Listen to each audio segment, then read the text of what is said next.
Durante este fin de semana estamos trabajando con la serie Obreros del Fin.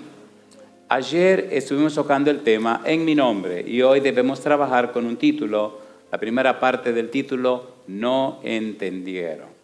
En el capítulo 24 del libro de San Mateo, versículo 3, los discípulos se acercan a Jesús y le preguntan: ¿qué señal habrá de tu venida y del fin del mundo? Cristo comienza a señalarles cuáles serían esas señales que anunciarían el fin del mundo. Después de hablar de las señales, el Señor Jesús comienza a ser un poco más específicos en situaciones más claras. Versículo 37 comienza a decir que sería como en los días de Noé. Y acto seguido, después de esa sección, entra en la sección de las parábolas del fin y presenta la situación de la iglesia cristiana para el tiempo del fin. Llama la atención cómo el Señor Jesús entra en otros detalles respondiendo la misma pregunta en el libro de San Lucas. San Lucas capítulo 17, versículo 26, el Señor Jesús dice: como fue en los días de Noé, así será en los días del Hijo del Hombre. Comían, bebían, se casaban y se daban en casamiento, hasta el día en que entró Noé en el arca y vino el diluvio y los destruyó a todos. Dice Jesús: asimismo, como sucedió en los días de Lot, comían, bebían, compraban, vendían, plantaban, edificaban, dice Jesús, mas el día en que Lot salió de Sodoma, llovió del cielo fuego y azufre y los destruyó a todos. Y añade: así será el día en que el Hijo del Hombre se manifieste. En aquel día, el que esté en la azotea y sus bienes en casa, no descienda a tomarlos, y el que en el campo, asimismo, no vuelva atrás. Y añade: acordaos de la mujer de Lot. Llama la atención cómo el Señor Jesús se ocupa en dar detalles que tienen que ver con el tiempo del fin. Y siendo que nosotros somos los obreros del fin, debemos descubrir esas bellezas, esas garantías, esas verdades, esos principios que se encuentran en las palabras de Jesús acerca del tiempo del fin. Dios es clemente, misericordioso y piadoso, tardo para la ira y grande en misericordia, pero que de ningún modo tendrá por inocente al culpable. El Señor Jesús describe los acontecimientos para el tiempo del fin. La idea de describir estos acontecimientos no es para que la gente se pierda. La idea de Cristo es para que la gente entienda y comprenda lo que estaría pasando y lo que está pasando, y de esta manera, de una forma cierta, de una forma clara, de una manera inteligente, de una forma sabia, pudiera tomar decisiones claras con relación al futuro de su vida. Una vida que trascienda, una vida que va más allá del más allá, una vida que se mide con la eternidad. El Señor Jesús presenta entonces pruebas y evidencias acerca del tiempo del fin que dicen, que anuncian, que declaran que Él viene pronto por segunda vez. Y la belleza es que usted y yo somos testigos del cumplimiento de esas palabras. Llama la atención que Él relaciona los días de Noé y los días de Lot. Relaciona dos eventos, dos acontecimientos que terminaron en una forma catastrófica. Los que vivieron en la época de Noé, los antediluvianos, fueron arrasados por un diluvio. Y los que vivieron en la época de Lot, en la ciudad de Sodoma y Gomorra, fueron quemados, fueron incinerados. Y solo Lot y su familia salieron de aquella situación. Y solo Noé y su familia salieron de la primera situación. Si el Señor Jesús está diciendo esto, entonces vale la pena estudiar una frase interesante que está en San Mateo capítulo 24, versículo 39. Mire lo que dice esta frase, y es el título de lo que estamos trabajando. Dice Mateo 24, 39, y no entendieron hasta que vino el diluvio y se los llevó ¿a cuántos? A todos. Así será también la venida del Hijo del Hombre. ¿Qué quiso decir Jesús con la frase y no entendieron? ¿Qué significa y no entendieron? ¿Qué fue lo que no entendieron? ¿Qué debían entender? ¿Y por qué no lo entendieron? Cuando estudiamos los antediluvianos, encontramos una serie de detalles en la Biblia que nos ayudan a comprender qué pasó con ellos y por qué no entendieron.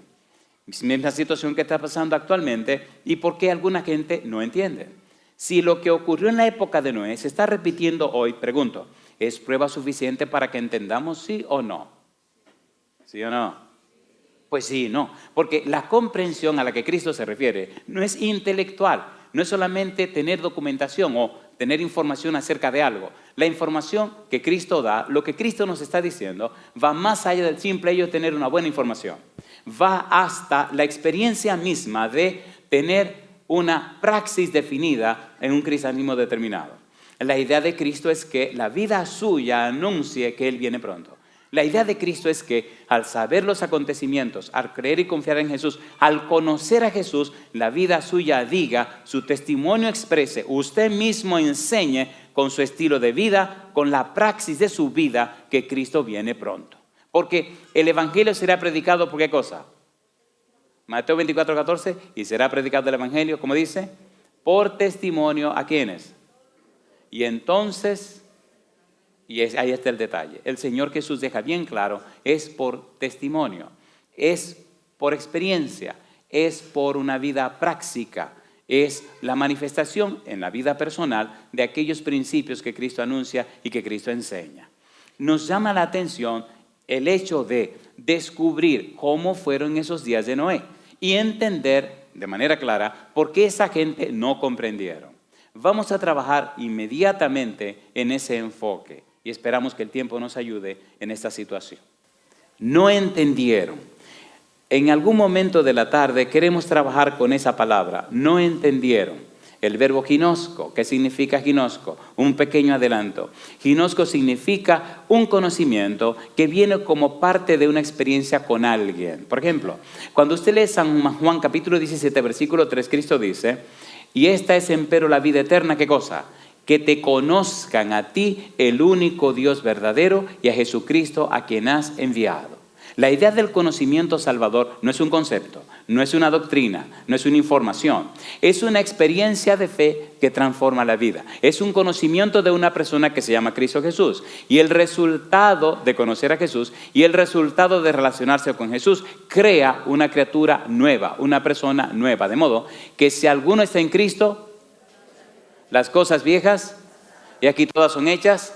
Si usted conoce a Jesús, es una nueva criatura. Si usted conoce a Jesús, es una nueva persona. Si usted no conoce a Jesús, no es una nueva persona. Puede ser un buen religioso, pero no es un cristiano. Un cristiano es alguien que conoce y ama a Jesús. Y usted no puede amar a quien no conoce. Por eso no entendieron. Actualmente pasa algo muy parecido que ocurrió en Sodoma y Gomorra y ocurrió con los antediluvianos. En la época de Noé, Dios vio que la maldad del hombre el corazón del hombre iba de continuo ¿a qué cosa? Al mal. Sin embargo, Dios dijo, bueno, vamos a darle 120 años. Pregunto, ¿trabajó el Espíritu Santo con Noé y su familia por 120 años para que esta gente se arrepintieran? ¿Sí o no? Al final de la jornada algunos se arrepintieron, pero estaban muertos cuando el diluvio llegó. Es lo que dice Patriarcas y Profetas. Y cuando llegó el diluvio, tristemente, dijo Jesús, no entendieron. Noé y su familia entraron al arca y las esposas de sus hijos no entendieron. Gran cantidad de personas se murió porque no entendieron. ¿Qué fue lo que no entendieron? No entendieron que la relación con Dios es una experiencia. No entendieron que Dios es una persona. No entendieron que la salvación es una experiencia de fe porque la salvación es una persona que se llama Cristo Jesús. Y el resultado de conocerle y el resultado de amarle es que, número uno, hay un cambio y transformación en la vida personal. Hay un nuevo nacimiento por el poder de la palabra de Dios. Hay una nueva experiencia. Mateo capítulo 16, versículo 27, Jesús dice, cuando el Hijo del Hombre venga en la gloria de su Padre con sus ángeles, pagará a cada uno conforme a su praxis. Cristo está esperando una vida práctica. Una vida cambiada, una vida transformada. Cristo está esperando que la vida del cristiano sea una experiencia de fe, una experiencia cotidiana, una experiencia vivida. Decíamos que la Espasa Calpe define la palabra praxis como proceso mediante el cual una teoría o lección se convierte en parte de la experiencia vivida. Una teoría o lección, aprendí el Evangelio. Una teoría o lección, conocí del Evangelio. Una teoría de lección, conocí a una persona, la persona Jesús, la persona salvación. Como le conozco, ginosco, como me relaciono con Él, como tengo intimidad con Él, como tengo una relación especial con Él, como vivo con Él, como camino con Él, como vivo en su presencia, entonces el poder de su Espíritu hace un cambio, una transformación en mi vida. La gente lo nota, la gente se da cuenta y eso inspira a los demás a querer tener la experiencia que ya estoy teniendo, porque no le hablo de algo, le presento a alguien. Y al presentarle a alguien, la gente se motiva. Y cuando ese alguien es efectivo y eficaz, es real en la vida mía, se hace real en la vida de otras personas. Yo digo, alabado sea el nombre de Dios. Y esa es la experiencia práctica. Tu esposa, tus hijos, tus hijas, tus amigos, tus compañeros, toda la persona que se relaciona contigo nota que hay un poder sobrenatural que trabaja en la vida tuya. Y entonces, como dice Pablo, con Cristo estoy, ¿qué cosa? Juntamente crucificado, y ya no vivo yo, más vive ¿quién? Cristo en mí, y lo que ahora vivo en la carne, lo vivo en la fe del Hijo de Dios, el cual me amó y se entregó a sí mismo por mí. Alabado sea el nombre de Dios. ¿Tiene sentido o no tiene sentido? A ver, ¿sí o no? ¿Entendió Noé?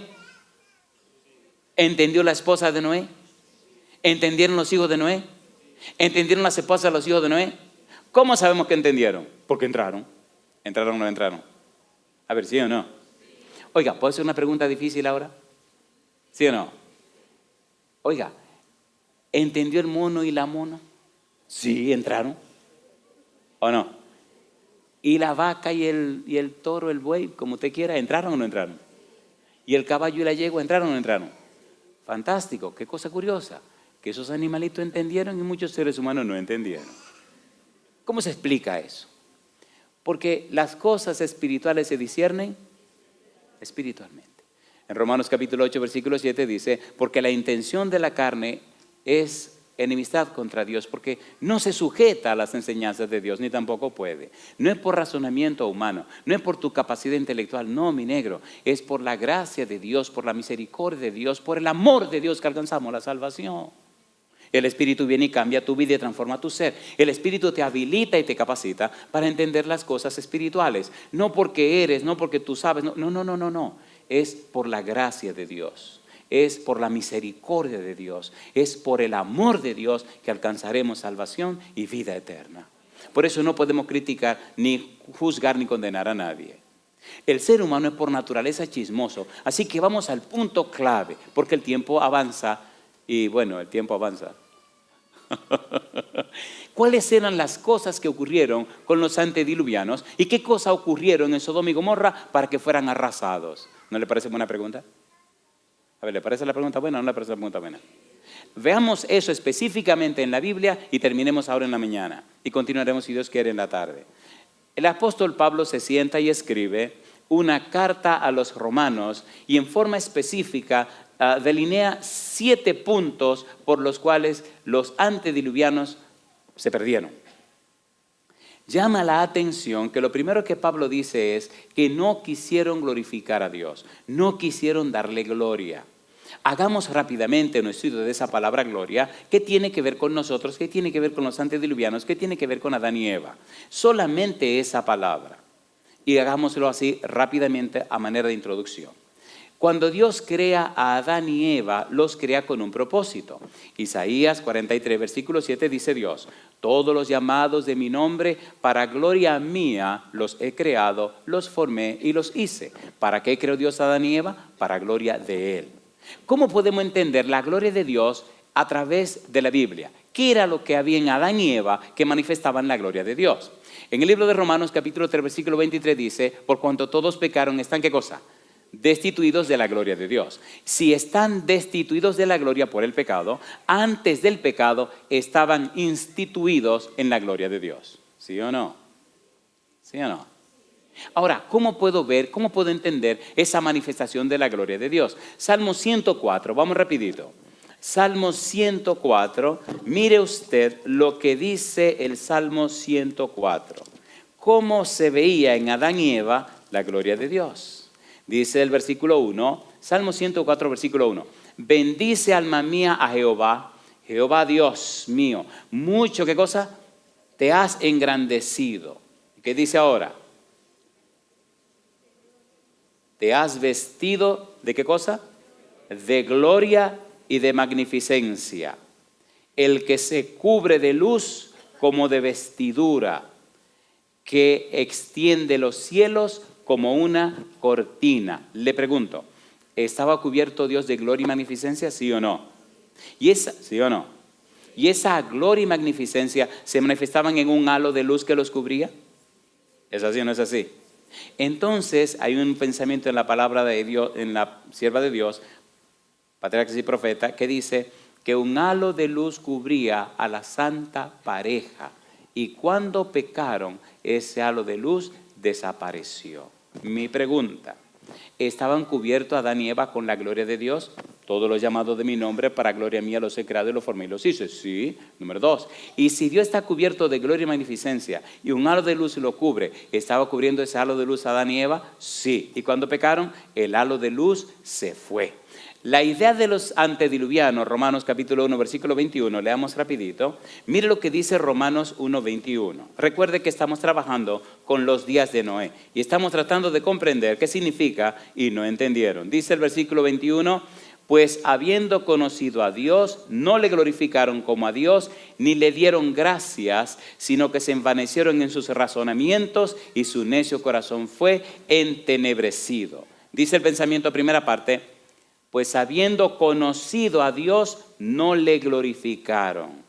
Los exegetas bíblicos dicen que la idea de los antediluvianos era no reflejar la gloria de Dios, no reflejar la imagen de Dios, no reflejar la semejanza de Dios, no expresar los perfiles, las virtudes, los atributos, las bellezas del carácter de Dios. No queremos ver nada con Dios. Se separaron de Dios. Y entonces, acto número 2, su corazón, su mente fue entenebrecida, fue llena de oscuridad. Usted no puede, con una mente llena de oscuridad, glorificar a Dios. Por eso, cuando usted se acerca a una persona que tiene la mente entenebrecida, la mente oscura, que no está conectada con Dios, que no conoce la palabra de Dios, que no entiende la palabra de Dios, por favor, llévele la luz de Cristo. No en conceptos, no en ideas, no en opiniones, en una vida santa, una vida consagrada y conectada con el Todopoderoso. Le garantizo en el nombre de Cristo Jesús que no importa cuán oscura sea esa mente, habrá un momento donde el brillo de sus ojos le dirá que la luz que mora en usted estará tocando ese cuarto oscuro. Y qué hermoso cuando esos ojos empiezan a iluminarse y esas mentes denominadas ateas le dicen, quisiera hablar un momento con usted. Usted se impresiona y piensa que vienen a pelear, a discutir y vienen a analizar puntos y a pelear con usted. Tranquilo, tranquilo. Y cuando el momento llega, usted se da cuenta cómo el Espíritu ha estado trabajando en la vida de esa gente. Y entonces usted siente que su vida se enriquece. Y yo pregunto, ¿está interesado Dios en la salvación de los seres humanos, sí o no? Pero Dios tomó una decisión. Dios quiere que el humano ayude al humano a la salvación y a la vida eterna. Dios quiere hacerlo con usted. Dios está esperando por usted para hacer grandes maravillas. ¿Es así o no es así? ¿Es así o no es así? Y eso es lo que Dios quiere hacer. Romanos capítulo 1, mire usted lo que dice la Biblia en relación a lo que esta gente decidieron. Dice el versículo 23, profesando ser sabios se hicieron necios. 22, 23. Y cambiaron la gloria del Dios incorruptible en semejanza de imagen de hombre corruptible, de aves, de cuadrúpedos y de reptiles. En otras palabras, no quisieron adorar a Dios, empezaron a adorarse a ellos mismos. Empezaron a adorar aves, empezaron a adorar cuadrúpedos, empezaron a adorar reptiles. El hombre fue creado para adorar. Es bueno entender y comprender que la palabra adoración significa más que un culto. La palabra adoración tiene que ver con un estilo de vida. La palabra adoración tiene que ver con una forma de ser.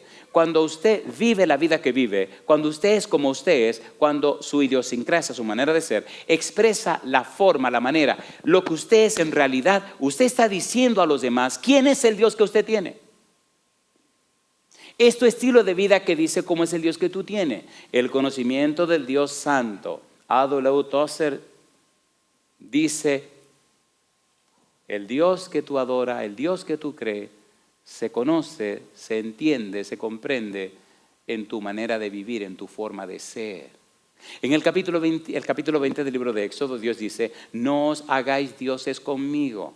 A veces en nuestra mente creemos que estamos adorando al Dios Todopoderoso, que estamos adorando al Señor de los cielos, que estamos adorando al Dios de la Biblia.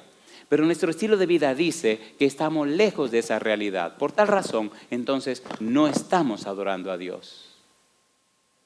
En el libro de San Juan, capítulo 4, versículo 23, el Señor Jesús dijo, porque mi Padre es espíritu y lo que le adoran tienen que adorarle, ¿cómo dice? En espíritu y en verdad. El Señor dice, sed santo como yo soy santo. Mi pregunta para ti, ¿estás adorando a Dios? Recuerde que Cristo dijo, y no entendieron. Y recuerde que ahora los protagonistas somos usted y yo. Sí, es un poco incómodo, sí, es molestoso, sí, a veces no se puede sufrir. Sí, querido, sí, querida, pero no hay otra manera. Cuando vienes al médico y estás enfermo, el médico no te puede decir, estás bien, vete. No, estás mal. Y peor cuando las cosas son un asunto terminal. Estás tan mal que te mueren una semana. Recibí la llamada y esa fue la información. Pastor querido, estoy tan mal que el médico dijo que me muero en una semana. Una pregunta le voy a hacer a usted. ¿Pueden saber los médicos el futuro de la vida? Bueno, ellos lo predicen, dicen, bueno, si esta es la situación de este cuerpo, pensamos que en tanto tiempo este cáncer se expande y entonces se daña esto, aquello y lo otro, y en tanto días, tanto tiempo, el tipo se fue. Ahora, ¿tiene Jehová poder para sanar ese cáncer? ¿Tiene o no tiene poder? ¿Tiene Dios poder para parar de tener las cosas el tiempo que a Él le dé la gana? ¿Es Dios suficientemente poderoso para hacer como le dé la gana a Dios? Mi mamá llegó a la casa, mi hermana me llamó y me dice, el médico no le quiso decir nada a mamá para que no se deprimiera, pero el médico dice que en una semana se va. Un medicamento lo dañó el hígado y tiene una cirrosis hepática. Me molesté tanto que llegué a la casa y dije, ¿qué médico es este? Dice, bueno, estos son los informes, dice que ya que se va. Cuando usted ha vivido algo, tiene el derecho a la palabra. Cuando usted no lo ha vivido, bueno, tiene el derecho a la palabra. Decían los japoneses que hay 3 cosas que usted debe descubrir en una persona para sentarse a oírle. Y en casa, cuando los hijos eran chiquitos, se reían mucho por esto y me ayudó a memorizar un poco más esas 3 palabras. Ethos, pathos, logos. Ellos decían, no entendían, decían ethos, pathos, locos. Y decía, bueno, con los ethos, pathos, locos, pues no se me olvida lo que necesito saber. Número 1, ethos. La persona que usted escucha debe tener y debe ser ecuánime a lo que está diciendo. Si usted me va a hablar acerca de moral, que usted no sea un inmoral. Si me va a hablar acerca de santidad, que usted no sea un vagabundo. O sea, vamos a ponernos claros. Ethos, ética, dígame con su vida que usted está a tono con lo que me está enseñando. Pathos, dígame que usted es empático, que usted participa, que usted se comulga, que usted se relaciona con lo que usted está diciendo en función de lo que usted quiere enseñar, que usted es parte de eso y lo hace a partir de su relación con las personas que le están escuchando o las personas que le están recibiendo. Logos, que usted entiende y sabe lo que me está diciendo. ¿Tiene sentido o no tiene sentido? ¿Tiene sentido o no tiene sentido?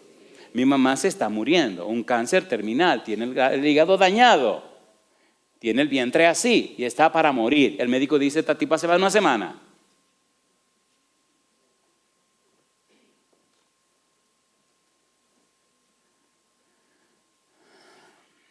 Llegué a la casa, hablé con mi hermana, vivíamos en la misma ciudad, me senté con mi mamá en la cama, me dio una sonrisa y con esa sonrisa me dice, Carmen cree que yo no me di cuenta.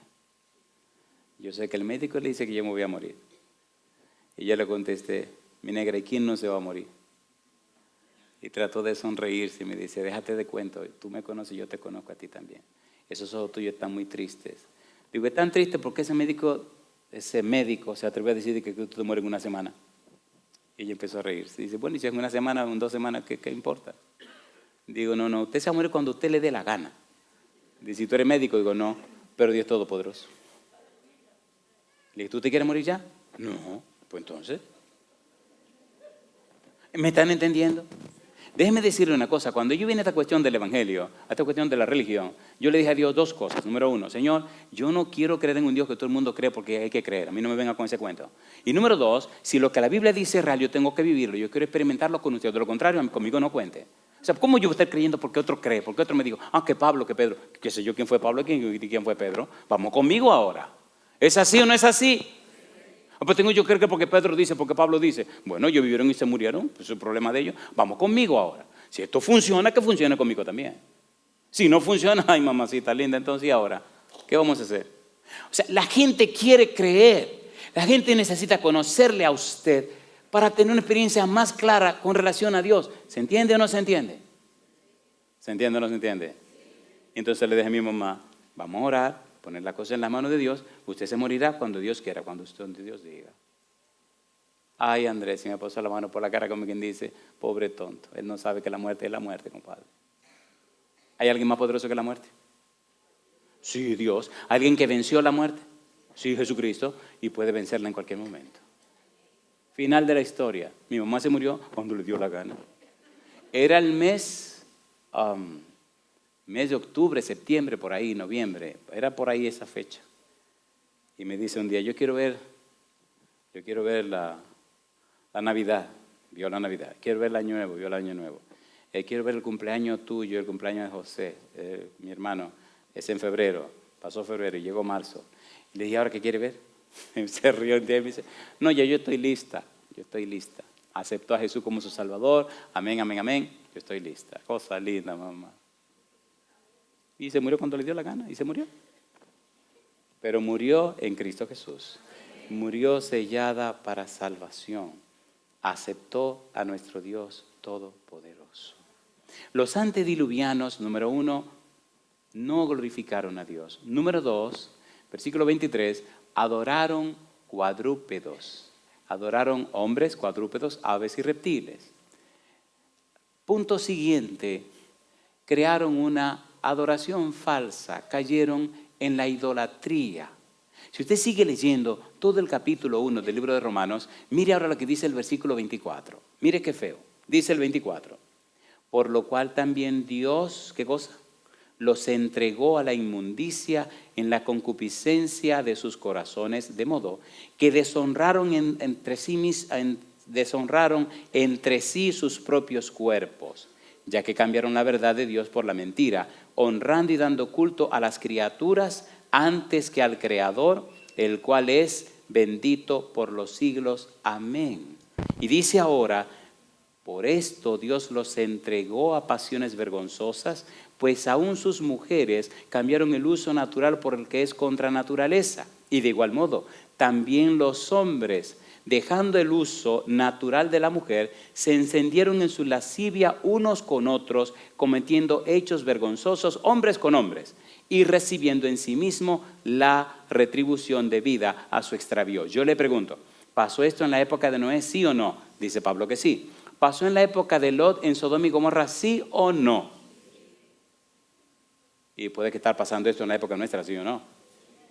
Un momento, espere un momento. Escuche qué cosa linda dice la Biblia. El Señor Jesús estableció la salvación para todos los pecadores, dice Pablo, entre los cuales yo soy el primero. Primera de Corintios capítulo 6, versículo 9 al 11. Mire qué cosa linda dice la Biblia. Vamos rapidito. Primera de Corintios capítulo 6, versículo 9 al 11. Dice el apóstol Pablo, ¿no sabéis que los injustos no heredarán el reino de Dios? No erréis, ni los fornicarios, ni los idólatras, ni los adúlteros, ni los afeminados, ni los que se echan con varones, ni los ladrones, ni los avaros, ni los borrachos, ni los maldicientes, ni los estafadores heredarán el reino de Dios. Si la cosa terminara ahí, mi hermano, vámonos todos porque esto se acabó. Pero mire el versículo 11, qué cosa linda dice. Y esto erais algunos, mas ya habéis sido lavados, ya habéis sido santificados, ya habéis sido justificados en el nombre del Señor Jesús y por el Espíritu de nuestro Dios. Y yo digo, alabados el nombre de Dios. ¿Es cierto o no lo es? Cuando usted ha experimentado en su vida personal, en su propia vida, como decimos de donde vengo, cuando usted ha experimentado en usted mismo el perdón de Dios, la gracia de Dios, la misericordia de Dios, la clemencia de Dios, cuando usted es el testimonio vivo de que Dios ha hecho en usted lo que necesita hacer en la vida de otra persona, entonces, cuando usted abre la boca para contar su historia, cuando usted se presenta ante la gente, hay un poder que mora en usted, que hace posible que ellos entiendan lo que usted está diciendo, no con palabras, lo que está diciendo con su propia vida. El Señor Jesús dijo en la época de Noé y no entendieron. Y dice en la época de Lot y no entendieron. Y dice para nuestra época y no entendieron. ¿Qué fue lo que no entendieron? Que no son conceptos, no son razonamientos, no es información lo que la gente necesita. La gente necesita un testimonio vivo de una persona que ha vivido, experimentado lo que ellos necesitan vivir. ¿Se entiende o no se entiende? ¿Se entiende o no se entiende? Mire, pastor, viene este señor muy afable y me dice, yo me ganaba la vida matando gente. Digo, extraña manera de ganarse la vida. Y comenzó a llorar. Mire, pastor, yo era una prostituta, pero mi vida era prostitución de esta clase. Yo no era prostituta común y corriente, yo solo tenía mis relaciones con personas y me decía quiénes eran esas personas. Era un catálogo, funcionaba así, me llamaban, yo hacía una cita, así. Hasta que, mire pastor, yo era. Qué cosa linda cuando usted puede contar lo que ha hecho Dios en la vida de las personas a través de las cosas que Dios le ha dado. ¿Es hermoso o no es hermoso? ¿Es hermoso o no es hermoso? Ellos han venido a contar lo que ocurrió después que empezaron a oír una serie de sermones y una serie de... Algunos me dicen, el seminario tal cambió mi vida.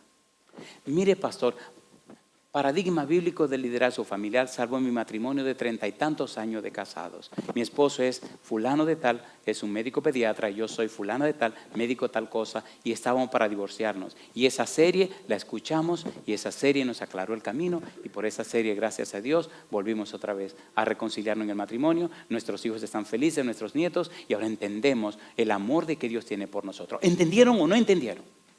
¿Sí o no? Es el punto, queridos. A eso nos llama Dios. Eso es lo que Dios quiere hacer en ti, quiere hacer contigo. Los antediluvianos no quisieron y entonces fueron destruidos.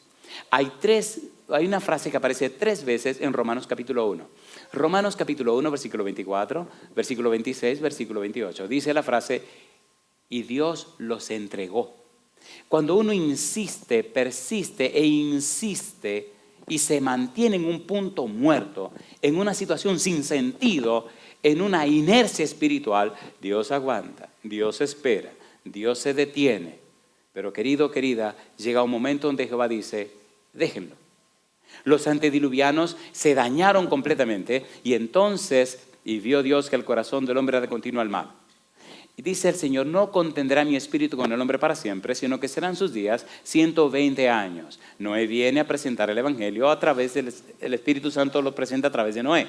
120 años de gracia. Pasaron los 120 años, ¿qué pasó? No, entonces se acabó. ¿Se acabó o no se acabó? ¿Sí o no? Los de Sodoma y Gomorra, ¿se terminó o no se terminó? ¿Quién vino a la casa de Abraham? Dios. ¿Quién les acompañó? 2 ángeles. ¿A qué vinieron? A resolver Sodoma y Gomorra. Y pasa a Dios.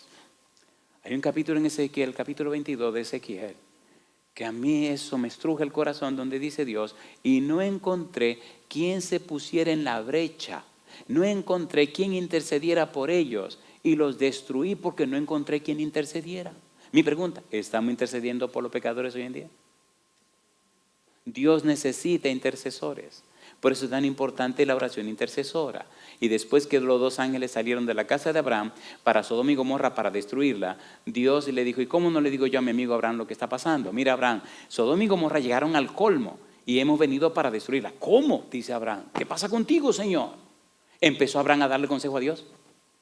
Señor, y si hay 50 justos, ¿tú no la perdonas? La perdono. Y si nada más hay 40, la perdono. Y si solo hay 30, la perdono. Bueno, ya empezamos a hablar. Y si nada más hay 25, la perdono. Y si son 15, la perdono. Y si son 10, la perdono. ¿Había 10 justos en Sodoma y Gomorra? ¿La destruyó? ¿Sí o no? Hay una frase misteriosa en Sodoma cuando Cristo dice, acordaos de la mujer de Lot. ¿Qué es lo que hay que acordarse de la mujer de Lot? ¿Qué recuerda usted de la mujer de Lot? Bueno, que se convirtió en un trato de sal, ¿verdad que eso es lo que acordamos? ¿Sí o no? A ver, ¿sí o no?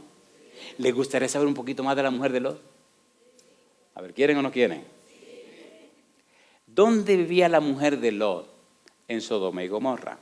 ¿Le había ido bien financieramente a Lot? Sí, señor. ¿Tenía Lot miembros de su familia, vamos a decir hijas? Sí, tenía hijas. Algunas ya estaban casadas. Cuando Lot fue a decir a las hijas casadas que la ciudad iba a ser destruida, ¿se rieron o no se rieron? ¿Se burlaron o no se burlaron? Así que se quedaron en sus casas con sus esposos y ni se movieron de allí. Alguien escribió, y le creo, que en un hogar el sacerdote es el papá. Pero ¿quién es la maestra de los hijos? La mamá. ¿Quién da las lecciones y las enseñanzas? La mamá. La mamá de estas dos muchachas las enseñó de una manera tan extraña que cuando se salieron de la ciudad y quedaron en una cueva, ¿qué dijo la mayor a la menor? Embriaguemos a papá para que no quedemos sin descendencia. ¿Cómo se llama la relación de una hija con un papá? Se llama incesto. Y yo le pregunto, ante Dios, ¿es eso aceptable? ¿Y ante la sociedad? Tampoco. ¿Cómo es que esta mamá no enseñó a estas muchachas que eso se llama incesto? ¿Qué fue lo que la mamá le enseñó? Perdone, tengo que seguir dándole duro a la mujer de Lot. Jesucristo dijo, acordaos de la mujer de Lot. Pregunto, ¿tuvieron los ángeles que agarrar por las manos y por los brazos a Lot y a su familia y sacarlos de la ciudad, sí o no? Pregunto, ¿sacaron a la esposa de Lot de la ciudad? Sí. ¿Pero sacaron a la ciudad de la esposa de Lot? No. Los ángeles dijeron, no miren atrás. ¿Qué hizo ella cuando salió de la ciudad? Miró atrás. ¿Qué estaba y qué quedaba en la ciudad de Sodoma y Gomorra que sentía la señora de Lot que le pertenecían? Sus cosas, sus pertenencias. Si Cristo relaciona a la mujer de Lot con el tiempo final, nos está diciendo que posiblemente algunos de nosotros, hombre o mujer, estamos tan apegados a nuestras cosas, a las cosas de este mundo, que se nos haga difícil ir al reino de los cielos. ¿Sí o no? A ver, ¿sí o no?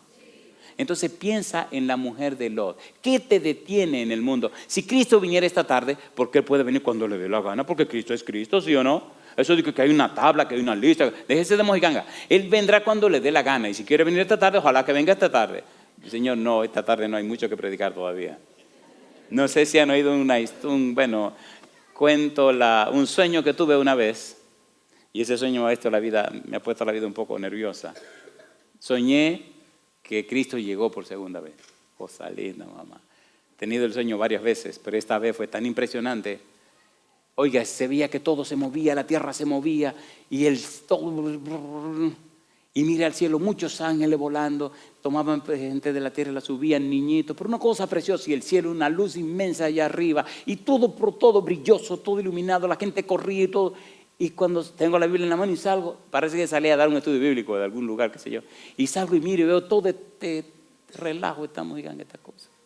Digo, ¿y ahora? ¿Qué pasó? Ya vino el Señor. Y entonces comencé a pensar todo lo estudio bíblico que estaba dando, las campañas que tenía que dar. Digo, ay, mi madre, toda esta gente se va a perder, porque imagínate. Y viene un ángel así, cosa linda, grandote, con una sala inmensa. Se para y me mira con una sonrisa así. Y me dice, Andrés, da gloria a Dios, el Señor ha llegado. ¿Para qué vinieron ahora? Es cosa linda, mamá. Y él se queda mirando y me dice, sonríe, una sonrisa preciosa. Me mira y se sonríe, el pelo rubio le caía por aquí delante. Y esa salota así, como suspendido en el aire. Y me mira y se ríe. Y se ríe y me mira. Digo, y ahora, la gente que te anda en el estudio bíblico. Yo no estoy pensando en otra cosa que toda esa gente que se va a perder. Y entonces me dice, Andrés, esto es un sueño. Y entonces me desperté. Estaba sudado, compadre. Le garantizo que ha arreciado más el asunto de salir a dar estudio bíblico de ir por todo el mundo. Y doy gloria a Dios porque hay miles y miles que ya le han dado su corazón a Cristo Jesús. Déjeme hacer una pregunta porque el tiempo se nos fue. Déjeme hacerle una pregunta. ¿Verdad que Cristo fue amable al darnos los detalles de la segunda venida? ¿Sí o no? Como en los días de Noé, número 1, no le dieron gloria a Dios, no reflejaron el carácter de Dios. Número 2, su mente se llenó de oscuridad porque no quisieron parecerse a Dios. El diablo llenó la mente de tinieblas.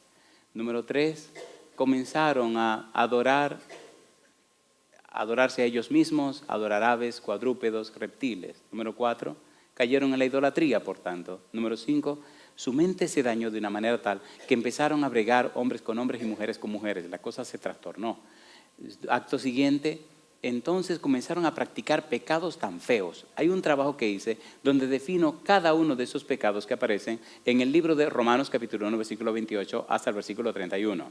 Y acto seguido, versículo 32, entonces esas cosas malas que hicieron lo hacían dignos de muerte. Y último punto, punto número 7, lamentablemente, no solo cometían los pecados, sino que también se gozaban en enseñar a otros a que lo practicaran también. No solo hacían la maldad, sino que se gozaban en enseñar a que otros hicieran la maldad. Y yo le pregunto, ¿todas estas cosas se están cumpliendo hoy en el mundo, sí o no? ¿Lo estamos viviendo, sí o no? Yo tengo que ir del norte al sur, del este al oeste, y le garantizo que en todos los lugares que voy, en todos los países que voy, veo que todo lo que Cristo dijo se está cumpliendo ya. Una cosa interesante, San Mateo capítulo 9, versículo 37, 38. Mira lo que dice Mateo 9, 37, 38. Y esto me lleva de aquí a allá y de allá para acá, buscando estas personas con las que Dios quiere contar. Versículo 37, Jesús dijo, entonces dijo a sus discípulos, a la verdad, ¿qué cosa? La mies es mucha, mas los obreros pocos. Rogad pues al Señor de la mies que envíe obreros a su mies. Y yo le pregunto a usted, ¿tiene Dios obreros del tiempo del fin que saldrán revestidos de santa consagración para buscar las almas que se pierden? ¿Los tiene o no los tiene? ¿Sí o no? El plan de la conferencia general es todos los miembros involucrados. Si es verdad que usted es un cristiano, si es verdad que usted conoce a Jesús, si es verdad que está lleno del Espíritu, si es verdad que su nombre está en el libro de la vida, usted será un obrero del tiempo del fin.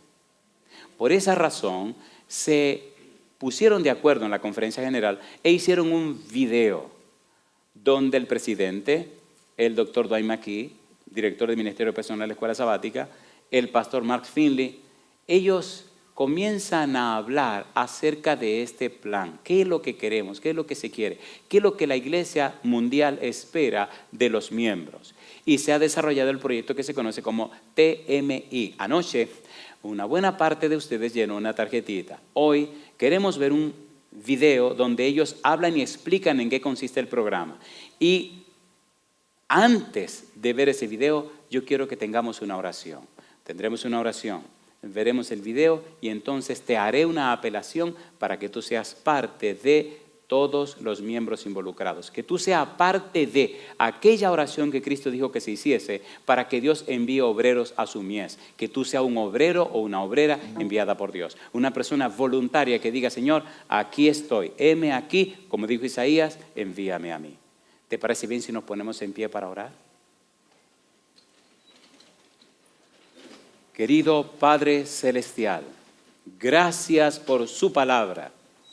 Gracias por Cristo Jesús. Señor, gracias porque en su santo libro podemos descubrir la manera hermosa como Jesús nos trata, como Jesús se ocupa en nosotros y por nosotros, como Jesús nos aclara y nos declara las situaciones que necesitamos entender. Gracias Dios porque Cristo describe lo que ocurre en nuestra época y lo compara con lo que pasó en la época de Noé y en la época de Lot. Ahora Dios, queremos que el Santo Espíritu venga a nuestra vida, nos lave con la sangre preciosa de Jesús, nos vista con su manto de justicia, nos unja con su presencia bendita, nos cambie y transforme con su gracia maravillosa y nos sostenga con su mano todopoderosa. Que el Espíritu nos inspire a estudiar la Biblia, nos motive a orar fervientemente y nos guíe al cumplimiento del deber. Que cada uno de nosotros, Señor, sea instrumento del cielo. Cada uno de nosotros sea obrero de la mies del Señor. Al ver este video, Señor, inspírenos con su Espíritu para ser parte de su equipo. Y cuando todo esto termine, cuando este mundo llegue a su fin, que podamos con la frente en alto y los brazos también decir, este es nuestro Dios, le hemos esperado y Él nos salvará. Que miles o millones, Señor, de personas en este país y fuera de Él se entreguen a Cristo Jesús por el testimonio de cada uno de nosotros. Habilítenos, prepárenos y capacítenos y haga que digamos sí al llamado del Espíritu para ser parte del ejército de Jehová. Dios, en su mano santa nos entregamos y lo hacemos en el nombre de Jesús. Amén, Señor.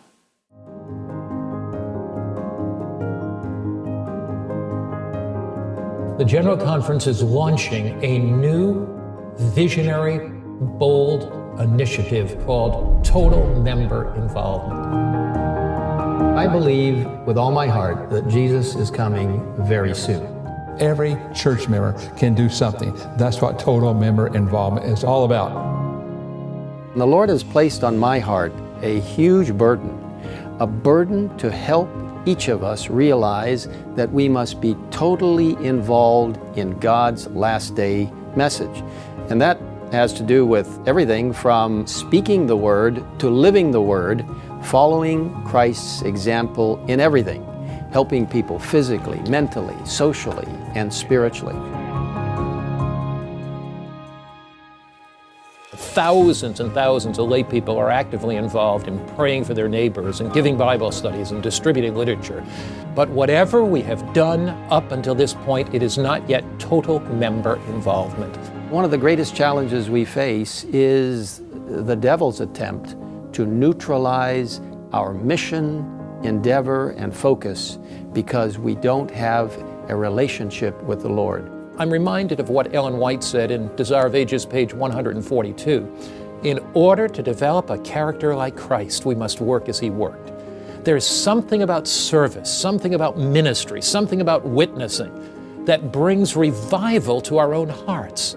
This is why I am so encouraged about total member involvement.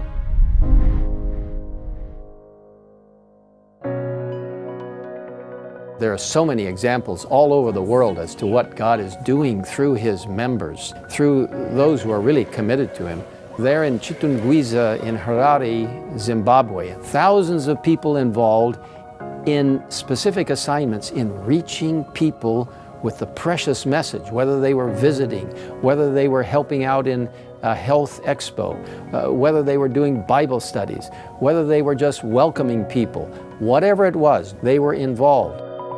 In Zimbabwe itself, there were over 918 meetings going on at the same time all across that great country. And in the end, 30,000 people were baptized. A beautiful example in San Antonio, Texas. Literally thousands of people involved in reaching out to the community of San Antonio. Over 700 people were baptized.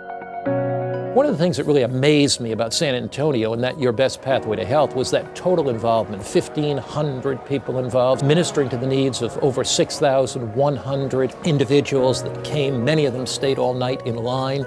And as I watched what God did, it was amazing.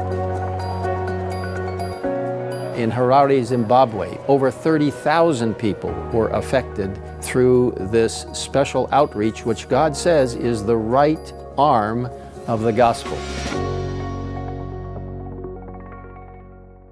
One can praise the Lord and say, wow, that's great, it happened over there, but what am I going to do in my little place? What about the difficult parts of the world? What about postmodern culture? I know this, some places are more difficult than others, but if you don't believe that you can win people for Christ in that setting, you won't win anybody. I want to tell you the Lord has a job for all of us, and God is going to bless you regardless of how small the operation or how large. Doing something gives God an avenue to bless. The real factor is your commitment to the Lord and to following Christ's method alone. How can I, as a church member, become involved in total member involvement? The first thing that I think is significantly important is to get on your knees and begin to pray and say, Lord, I am consecrating myself to you. I'm giving myself to you. What do you want me to do? Whatever it is, whether it's to be an intercessor in prayer and concentrate on a prayer ministry, whether it is actively involved in health ministry, whether it's literature ministry, whether it's children's ministry, whether it's Bible study ministry or preaching. I just feel an overwhelming burden that all of us need to be involved. Everyone has a job that the Lord can provide. Everyone can be a missionary for Jesus, no matter whether you're in a sophisticated society or in a simple setting. God can use each of us. Jesus has given us a great commission to go and preach and teach and baptize. The commission is to you personally. It's to me, no matter who you are. Why not get on your knees and say, Jesus, I want to be an active witness for you. I want to be involved, totally, completely involved with the entire church in total member involvement.